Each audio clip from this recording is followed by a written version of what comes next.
Okay, so there is the broken box fan that I was working on yesterday, or the broken motor that I screwed up on yesterday. And here is the donor fan. This was a diffuser grill model, and the grill broke during shipping. This blade is also completely off balance. It's so bad I had to put 2 clips on, and it's still not balanced properly. This motor is also missing the back plate. Someone drilled a hole through that and took the back plate off and never put it back on. It's also missing the felt for the oil. This is another automatic model just like that one. It's got a thermostat and everything. So what and as you can see, someone used a paintbrush on this and used house paint on it. But what I'm going to do is take the rotor from that one, put it in this motor, because this one has a really loud cyclic hum, which I think is being caused by the fact that the rotor is imperfect. So I'm going to be combining the parts from this motor. I'm going to be using obviously the stator and the motor housing, and combining it with the rotor from the old one. And going to use the plate and felt from the motor that I broke as well. So at least I have a donor motor. I'll run this up for you for a short period of time. So I'll also plug in the kilowatt meter. Probably going to take the handle off of this one as well. It just screws on, and I might put it on here, also might not. I'd rather eventually find another motor for this one someday and keep that handle on there. But right now, until I fix that grill, this one isn't going to be used at all, so I'd rather put it on the one that is going to be used. I'm going to repaint that one eventually. It's in dire need of a repaint. This one has a nice tight bearing. It doesn't have any play in it, so this is a good motor to replace it with. So anyway, well, let me plug in the kilowatt meter first. One thing I should mention is that motor that I broke yesterday was actually pulling more amperage than it was supposed to, even though it was spinning as freely as possible. So maybe this is actually for the better. I don't know.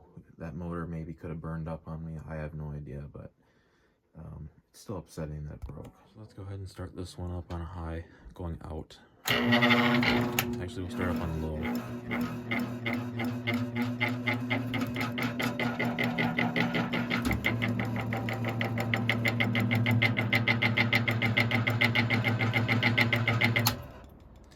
So yeah, it doesn't sound too good. I think the rotor is the problem, because it's imperfect.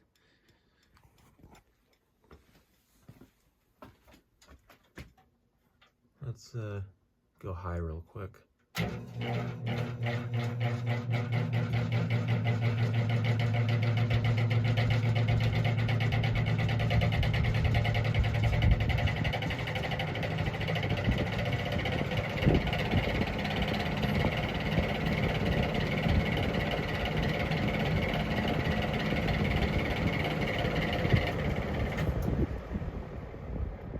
Okay, so this one is pretty much pulling within spec, so that's good.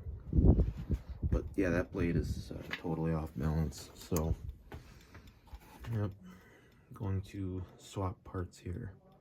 So here's the blade from the one that the motor broke on.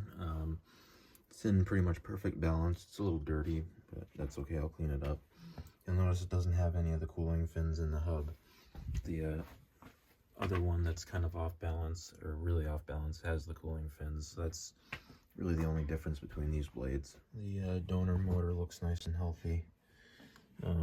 This part of the insulator broke off on this one, but the windings are still good, so I'm lucky with this one. So yeah, let's hope I don't drop this one too. If I do, I'll be really pissed off. Okay, I managed to get the motor off without breaking it, so this is a good start. Like I said, it doesn't have the plate, but it turns out it actually does have the oil wick. I forgot that it had that. But yeah, This is the definitely going to be the donor motor. It's in really good shape. Alright, here's the motor that's broken. It is definitely out of commission now until it either gets rewound or I don't know what. But that's a whole nother level of fuckery that I don't want to deal with right now. Alright, this is very important to do, and that's to mark the wires so you don't wire it up wrong. I used 2 different Sharpies to do that. I did it with the other box fan too that this motor is going into. Okay, so maybe you can see what I mean by this rotor being imperfect.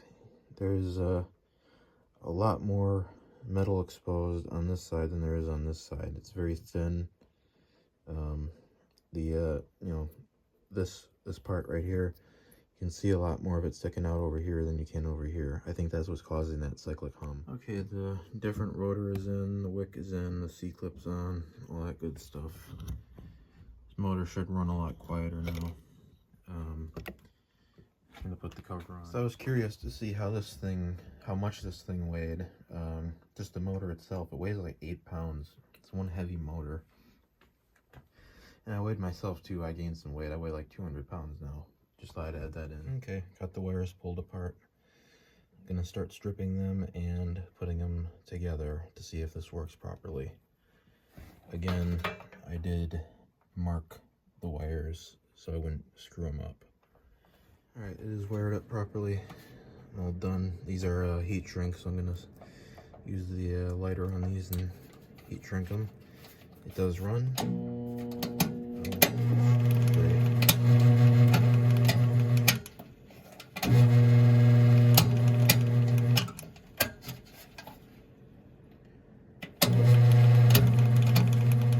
I don't know why it hesitated to start, but it's definitely wired properly.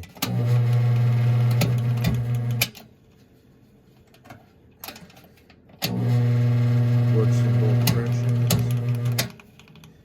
So I'm pretty happy with that. I'm gonna start cleaning this up a little. Light is on. I still have to put some electrical tape on some of those wires because there's some exposed copper on a couple of them from when I split them. So gonna have to get some electrical tape, but for now this thing is running. I'll start it up on high, going outwards.